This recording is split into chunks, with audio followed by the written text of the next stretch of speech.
Bonjour, bienvenue sur ma chaîne. Aujourd'hui, je vais vous parler du réglage de la défonceuse sous table. Alors, pour ceux qui en ont une, bien sûr. Alors, ce qu'il faut savoir pour une défonceuse sous table, il faut déjà commencer par tracer deux axes. Alors, pour ce faire, on va prendre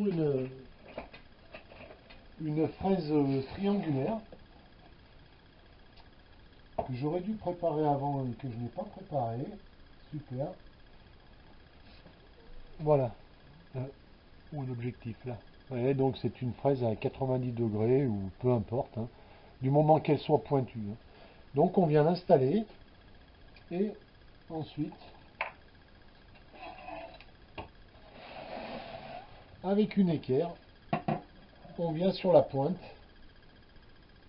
on se met le plus précis possible et on trace un axe perpendiculaire au guide et un autre dans le même principe parallèle au guide. Donc en gros, ça vous fait une croix.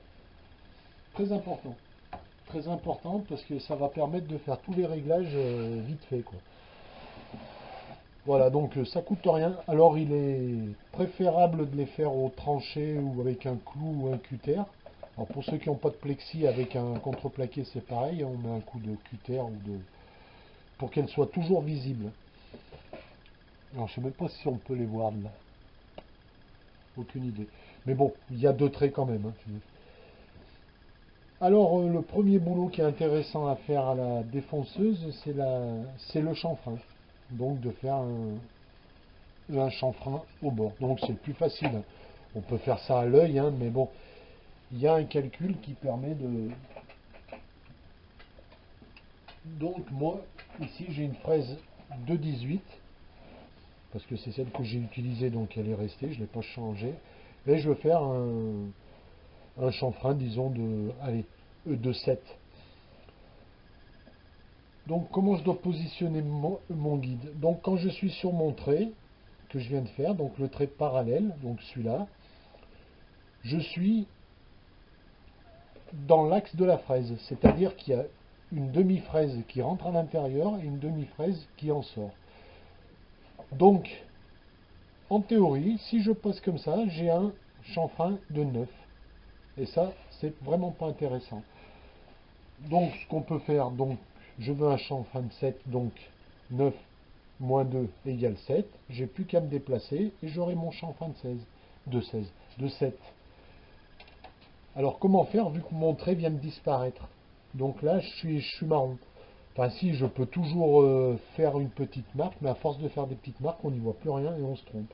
Alors, ce qu'il faut faire, c'est repérer son zéro ici, et avec un crayon, venir, que j'ai aussi pas préparé,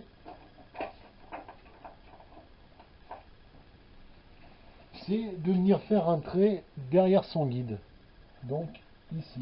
On vient faire un trait ici, derrière le guide, et on n'a plus qu'à prendre son réglé, aller derrière son guide, mettre 2 mm, et vous allez avoir un chanfrein de 7. Voilà, sans vous prendre la tête à mesurer ici. Voilà, vous le faites par derrière. On verrouille le guide et c'est parti. Voilà, ça c'est le plus simple, hein. C'est vraiment la base. Donc ça c'est relativement facile. Maintenant, si je veux faire une rainure à la défonceuse, moi j'en fais pas parce que ça coûte trop cher.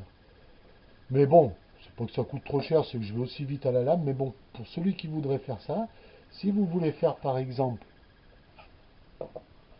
une rainure tout le long, en plein, on va dire une rainure à 40, à 42 bords, de 18 puisque j'ai une mèche de 18, et ben je reviens sur mon point zéro, je recule donc de 40, étant donné que ma fraise fait 18, et ben je mets 9 de plus, la moitié de ma fraise, donc je vais à 49. Alors j'espère que je suis clair, hein. Donc je vais pas vous le faire, ça sert à rien, mais voilà, je préfère vous donner la théorie. Voilà, donc vous allez avoir une rainure de 18 qui est effectivement ici à 40. Voilà, puis ça marche pareil, hein, si vous voulez faire une mortaise ou un truc comme ça, c'est peu importe, hein. Une fois qu'on a la technique, ça marche comme ça. Alors maintenant, c'est bien facile ça, de dire ça, de faire des rainures ouvertes, mais quand on fait une rainure fermée, eh ben, c'est un peu le même principe, mais de l'autre côté. Voilà, je veux faire une... Enfin, j'aurais dû prendre un bout un peu plus gros. Je veux faire une mortaise de... peu importe, hein. 50, 60, 80, c'est pas grave. Donc ici, j'ai montré.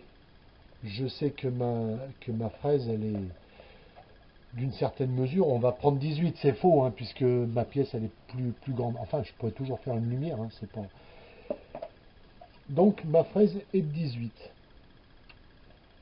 Donc, ça veut dire que si je présente, je vais vous le faire pour que vous le voyez par-dessus, ma mortaise étant ici, je vais me déplacer de la moitié de la mortaise, donc soit 9 mm, que je vais repérer par un pointillé. Voilà, j'y fais à l'arrache là, hein. Voilà. Donc ça va être mon trait de butage. Ça veut dire que quand je vais être l'axe que j'ai tracé tout à l'heure, la fameuse croix, qui va être sur ce trait, je sais que la fin de ma fraise sera sur le début de ma mortaise. Et je me déplace, et pareil, je mets mes... peu importe, 9 mm parce que j'ai une truc de 18, mais ça marche avec n'importe quelle fraise. Je fais un trait en pointillé, donc moi je fais en pointillé comme ça, je suis sûr et certain que ça correspond à mes traits de fraise. Et voilà, j'ai plus qu'à mettre ça ici et de venir fraiser de là à là. Donc je peux déjà placer une butée que j'aurais dû préparer aussi. Voilà, j'ai plus qu'à mettre une butée d'un côté, je me déplace sur mon trait de pointillé sur mon axe perpendiculaire et je viens mettre l'autre butée. Voilà pour faire des mortaises, hein. Ça marche avec toutes les fraises, hein. Là, je ne l'ai pas changé. Donc, ce qu'il faut savoir, quand vous mettez une butée, donc il faut qu'elle soit déjà bien à 90 degrés et laisser 1 cm. Il ne faut pas que votre butée touche la table de travail.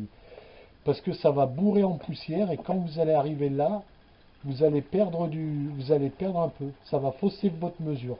Donc là, vous laissez ouvert. Au pire, vous soufflez dessus, comme ça peut dégager rapidement. Donc, les butées en l'air. Pour ça, il faut les tenir vraiment fermement. On voit là ou on ne voit pas? On ne voit pas grand-chose, hein. Voilà ce qu'il y avait à dire pour les réglages de base. Après, il y a beaucoup d'autres réglages. Alors, tout ça, c'est de la théorie, hein. Ça, c'est de la théorie. Alors, ce système marche très bien, hein. Il n'y a pas de problème là-dessus, mais ça reste théorique. C'est des mathématiques, hein. Donc, vous allez vous apercevoir, quand vous allez faire ça, vous allez remesurer, puis vous allez bouffer 1 millimètre à droite, à gauche. Alors, moi, j'utilise ce système pour faire une avancée à 95% de mon travail, c'est tout. Après, je prends un martyr et je fais quand même un contrôle d'abord au martyr et je viens affiner s'il manque 5 dixièmes ou 1 millimètre. Voilà, donc juste ce petit système, ça permet de faire des mortaises, des rainures, tout un tas de choses qui sont bien utiles.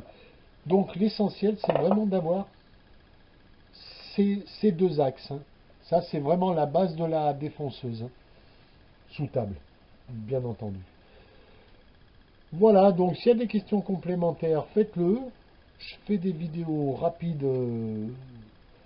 Je fais des vidéos rapides pour pas vous saouler avec du passage au bois et des conneries comme ça. C'est pas intéressant.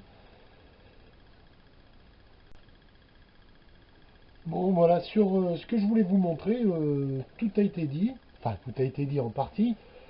Par contre, j'aimerais revenir sur trois petites choses vite fait.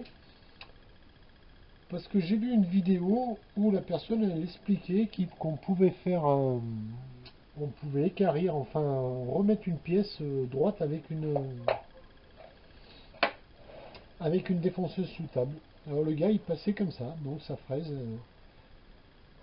elle attaquait le bois comme ça. Alors ça c'est interdit, hein. Ça c'est même pas la peine d'y penser, jamais comme ça, hein. Ça si vous travaillez comme ça c'est un coup que votre pièce soit entraînée par la fraise et que vous niquez les doigts, hein. Ça c'est sûr et certain, hein. On travaille jamais comme ça à la défonceuse. Faites-y super gaffe, c'est hyper dangereux. Déjà, la pièce risque de sauter et vous risquez de vous faire prendre les doigts avec. Donc avec une fraise, on travaille toujours protégé. Voilà, les mains sont toujours protégées. Quand vous êtes dans la fraise, vos mains sont ici. Jamais dans cette zone, et toujours ici. Quitte à prendre un bout de bois, n'importe quoi. Alors il existe tout un tas de presseurs verticaux et horizontaux. C'est très bien, hein, je ne remets pas ça en cause, moi je m'en sers jamais. Ça c'est pour les gens qui bourrinent. Alors si vous attaquez avec une fraise, c'est toujours 3-4 mm, hein, pas plus, hein. Alors il vaut mieux faire 3 passages que se bousiller la tronche, hein. Toujours 3-4 mm. Quand on est à 3-4 mm, il n'y a aucune résistance, hein. Voilà, premier point.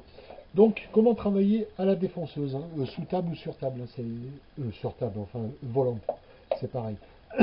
Excusez-moi. Il y a un sens de rotation, vous voyez. Ça tourne dans ce sens. Donc, quel que soit le boulot, je vais toujours travailler comme ça, dans ce sens. Pourquoi? Pour que le bois soit plaqué quand le tranchant vient travailler, que le bois soit plaqué contre le guide. Si vous faites comme ça, de toute façon vous allez vous en apercevoir vite, ça ne coupe pas. Ça vibre, ça saute et c'est dangereux. Donc on travaille dans ce sens. Donc vous regardez, vous faites des flèches. Moi je vous ai fait les flèches, j'espère qu'on les voit, autrement j'aurais fait ça pour rien. Voilà, je vous ai fait des flèches, hein, ça tourne comme ça, hein. Vous mettez en route, vous y voyez direct, hein. Voilà, troisième chose, c'était quoi je voulais vous parler? Ah oui, du guide. Alors le guide, moi j'ai un joli guide high-tech, hein, ça c'est super. Mais alors le guide sur la défonceuse n'a aucune importance, hein. Je pourrais travailler comme ça, bon, à cause du trou, je peux pas. Mais peu importe, hein. C'est pas une obligation qu'il soit à 90 degrés, hein. Ça n'a aucune espèce d'importance, hein. Même en travaillant avec la technique précédente, ça n'a aucune espèce d'importance, hein. Vu qu'on travaille sur un axe fixe, c'est un peu comme une perceuse à colonne, hein. Même le guide il est en travers, ça passe, hein. Vous serez toujours droit, même avec un guide en travers. Voilà, je voulais juste rajouter ces deux, trois petites choses. Qu'est-ce qu'il y a à dire? Par contre, le guide peut être en travers, mais le guide doit être maintenu, ça je ne l'ai pas dit tout à l'heure, et j'aurais dû le dire, ça doit être serré à mort. Ça doit vraiment, parce que ça vibre énormément, et quand vous êtes contre une pièce, il y a des vibrations, et il a une tendance naturelle à reculer, vu que vous lui filez des coups contre la pièce, et contre le guide, donc il va foutre le camp. Donc ce qu'il faut, c'est caler en bas, en haut, et éventuellement mettre derrière, on voit pas bien sûr, mettre derrière tout le long de la table avec un serre-joint au bout et une butée derrière. Il faut vraiment qu'il soit maintenu très fermement. Là, il n'y a pas de... Parce que ça vibre énormément et on perd vite 2-3 mm, hein. Moi, la première fois que j'avais fait des chaises, ça m'est arrivé, hein. Les premières mortaises allaient bien, les dernières, c'était une catastrophe, hein. Donc on apprend aussi par ses erreurs, hein. Il n'y a pas de souci là-dessus, hein. Voilà, et bien écoutez, je vous souhaite une bonne bricole.